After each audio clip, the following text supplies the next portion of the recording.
नमस्कार दोस्तों, मैं आप सभी को अपने इस एजुकेशनल चैनल पर स्वागत करता हूं। दोस्तों, इस वीडियो लेक्चर में हम क्लास 10th के पोएट्री के second chapter fire and ice के हिंदी एक्सप्लेनेशन को स्टडी करेंगे।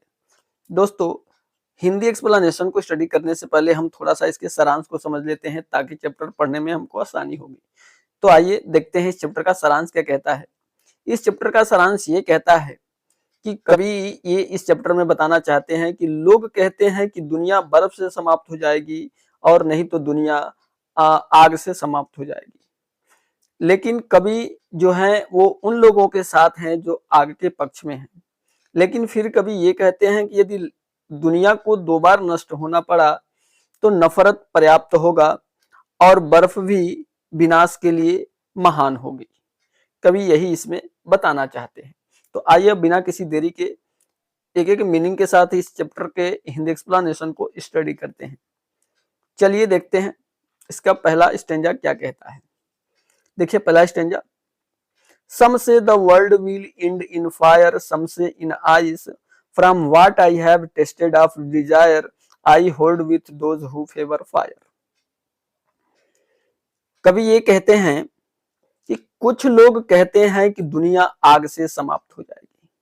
सम से मतलब कुछ लोग, the world will end in fire, कुछ लोग कहते हैं कि दुनिया आग से समाप्त हो जाएगी। सम से इन आइस, और कुछ लोग कहते हैं कि दुनिया बर्फ से समाप्त हो जाएगी। यहाँ कभी फायर का मतलब आग नहीं, यहाँ फायर का मतलब डिजायर कहना चाहते हैं। जो इच्छा है, जो लालच है, उससे धीरे धीरे दुनिया समाप्त हो जाएगी। यहाँ आइस का मतलब बर्फ भी नहीं है, यहाँ आइस का मतलब हेट है, नफरत है। और कवि ये कहते हैं कि कुछ लोग कहते हैं कि दुनिया आग से समाप्त हो जाएगी, कुछ लोग कहते हैं कि दुनिया बर्फ से समाप्त हो जाएगी। From what I have tasted of Dzire, जितना इच्छा ने मुझे सताया है। फ्रॉम व्हाट, जितना, आई हैव टेस्टेड, मुझे सताया है, ऑफ डिजायर, इच्छा ने, जितना इच्छा ने मुझे सताया है। आई होल्ड विथ, मैं साथ हूं, दोज, उन लोगों के, हु, जो, फेवर, पक्ष में है, फायर, आग के। कवि ये कहते हैं कि कुछ लोग कहते हैं कि दुनिया आग से समाप्त हो जाएगी, कुछ लोग कहते हैं कि दुनिया बर्फ से समाप्त हो जाएगी। जितना इच्छा ने मुझे सताया है, आई होल्ड विथ दोज, मैं उन लोगों के साथ हूं, हु फेवर फायर, जो आग के पक्ष में है। क्लियर, समझ आया? चलिए एक बार फिर से देख लेते हैं। कवि ये कहते हैं कि कुछ लोग कहते हैं कि दुनिया आग से समाप्त हो जाएगी, कुछ लोग कहते हैं कि दुनिया बर्फ से समाप्त हो जाएगी। जितना इच्छा ने मुझे सताया है, आई होल्ड विथ दोज, मैं उन लोगों के साथ हूं, हु फेवर फायर, जो आग के पक्ष में है। समझ आ गया? अब चलते हैं, देखते हैं स्टेंजा नंबर नेक्स्ट।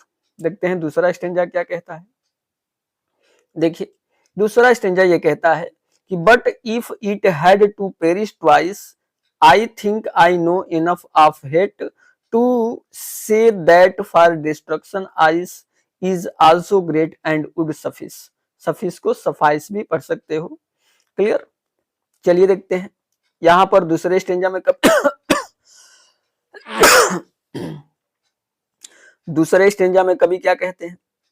देखिए दूसरा स्टेंजा में कहते हैं कि but if it had to perish twice, लेकिन यदि इसे दोबारा नष्ट होना पड़ा, पेरिश मतलब नष्ट होना, ट्वाइस मतलब दोबारा, हैड टू मतलब पड़ा, लेकिन यदि इसे दोबारा नष्ट होना पड़ा, आई थिंक, मेरे विचार से, आई नो, मैं जानता हूं, इनफ, पर्याप्त है, ऑफ हेट मतलब नफरत, मेरे विचार से मैं जानता हूं कि नफरत पर्याप्त है। टू से, ऐसा कहा जाता है, दैट की, फॉर डिस्ट्रक्शन, विनाश के लिए, आइस, बर्फ, इज आल्सो ग्रेट, महान है, एंड वुड सफिस, और पर्याप्त भी होगा। एक बार फिर से देखिए, कहते हैं कि लेकिन यदि इसे दोबारा नष्ट होना पड़ा, मेरे विचार से, मैं जानता हूं, नफरत पर्याप्त है, ऐसा कहा जाता है, बर्फ भी विनाश के लिए महान है और पर्याप्त भी होगा। क्लियर?